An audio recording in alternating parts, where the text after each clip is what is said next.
I have a hunch, and it's just a hunch, but I spend a lot of time trying to figure out why things seem to be unraveling so fast in so many areas, including in some of the areas that are close to me. And in some of the news reports we hear about increasing mental illness and increasing dysfunction and increasing distrust and increasing disappointment and increasing polarization and alienation. And it's Eric, I don't know, but I have a hunch. And the hunch is that it is at least partially and perhaps significantly related to the idea that we're losing the ability to trust, that we have really taken a hit in the ability to give and receive trust because we think that people don't keep their word. We think that we are walking away from the notion of fidelity. Fidelity. It's a big word. It's an old word. It has a huge meaning. And I read an article written by, or a discussion including a guy who's a professor at Princeton University, Robert P. George. I read it like in the last week of May, and man, it resonated, and I've been thinking about it ever since, and I recommend this guy to you. He proposes that we begin to identify June, halfway through the year, beautiful month, sun is shining, as Fidelity Month, the month when we recognize and concentrate on and analyze whether or not we ourselves have a reverence for fidelity. So what is fidelity? Well, all I can tell you is what I think and what I have experienced and the things that the people that I respect the most have modeled in their lives. When we say the word fidelity, the first thing we think of is whether we are true to our spouses, whether we keep the promises that we made when we married them, to cleave unto them and none else, to be faithful, to only exercise our sexuality with our spouses, with our husbands or wives. And yeah, that is the overwhelming and most maybe universal way to think about fidelity. But that same value and virtue and powerful dynamic for good that fidelity at home is, seems to be shrinking everywhere around us, doesn't it? What do I do about that? What do I do if I want to have more fidelity? Fidelity. What do I do if I want to be more focused on keeping my promises? And thinking more carefully about the promises I've made that are just implied. The implied promises, the promises that came to me that I didn't reach out and take, like the promises that are implied in my relationship with my parents, your relationship with your parents. There's an implication that those who gave you life, who did not end your life in innocence before you were born, those who raised you through childhood and sacrifice, that those people are entitled to your love and your respect and your honor. Some of us probably are off-put by the notion of a conversation about fidelity because you unavoidably think it's a conversation pointing back to God. Well, you're right, but it doesn't have to be centered only on the ethical monotheist versus atheist divide. We can take comfort in the fact that the Buddhists exemplify fidelity as well as anybody, or at least as well as anybody else's ideal. Fidelity is one of those behaviors that humans seem to instinctively know is the right thing. Fidelity includes something as stereotypical as seeing some little old lady laboring across the street and thinking, I have an obligation to help her. I'm going to help her. And you help her cross the street. Maybe you've got to elbow a Boy Scout out of the way to do it. I don't know. Is that idealized? I don't know.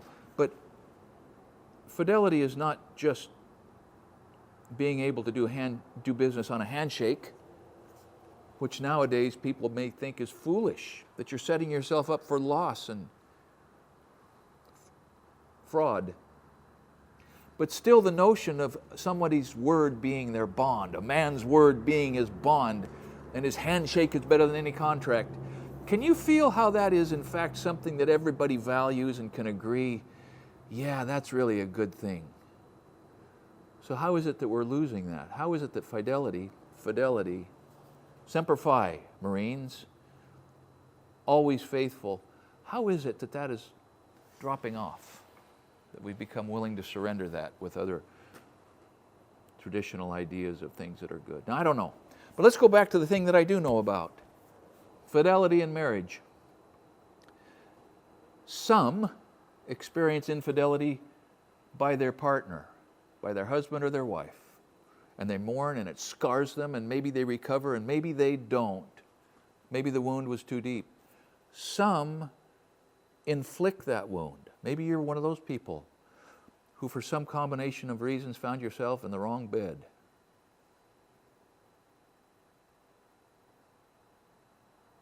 It doesn't mean that you can't do better. It doesn't mean that you can't somehow make amends, that you can't invest the time it takes to reestablish the trust that faithfulness engenders and underpins. And I don't know how deep to go into those weeds, except to say, I've believed all my life that if I am around a man who brags about his infidelity, I worked for a guy one time that bragged about taking his softball team to a brothel out of Reno. And I knew his family, and I knew his kids, and I knew his bride. And right then I know I couldn't work for that guy anymore. And I quit him. And it was an unpleasant parting. But it became clear to me that a man whose wife cannot trust him is going to be hard for me to trust. So make sure your wife can trust you.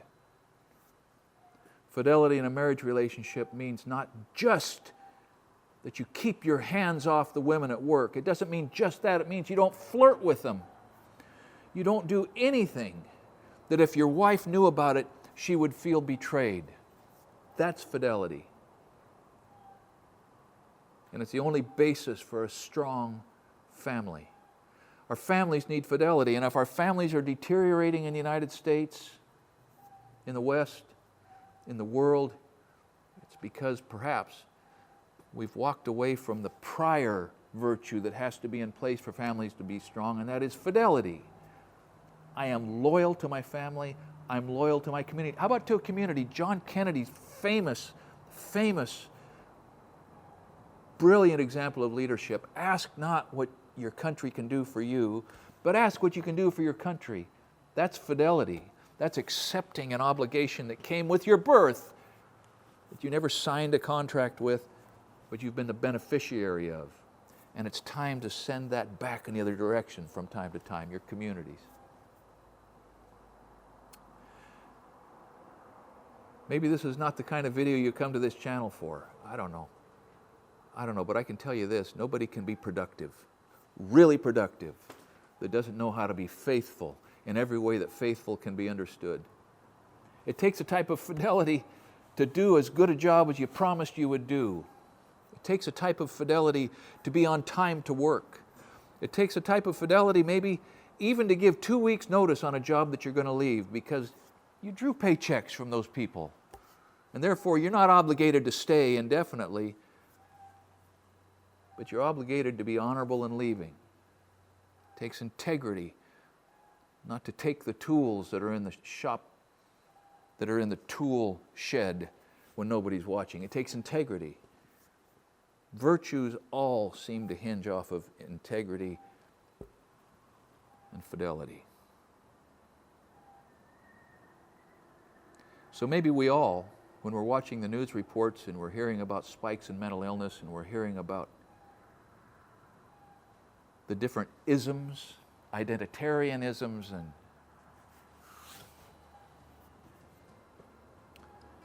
the other isms that seem to be tearing at the fabric of our society, and we say, wait a minute, let's make fidelity something that can displace the angst and the disappointments and the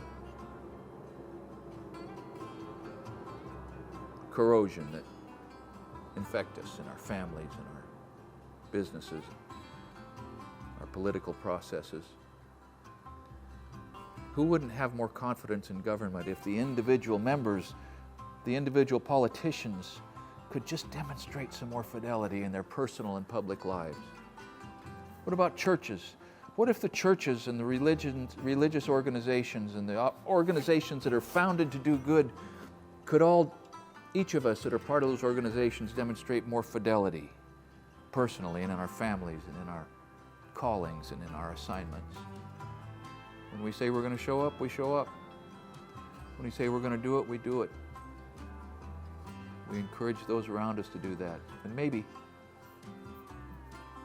next year when June starts coming around, you ask ourselves, how have I done with fidelity this year? Have I taught fidelity to my kids? Have I modeled fidelity at my job, in my classes, with my classmates? We can do better. You know you can do better. I know I can do better. Because a faithful life is the best work we can do. And if we're living a faithful life, our kids are going to thrive, and our neighbors will thrive, and we will be more fulfilled, I believe.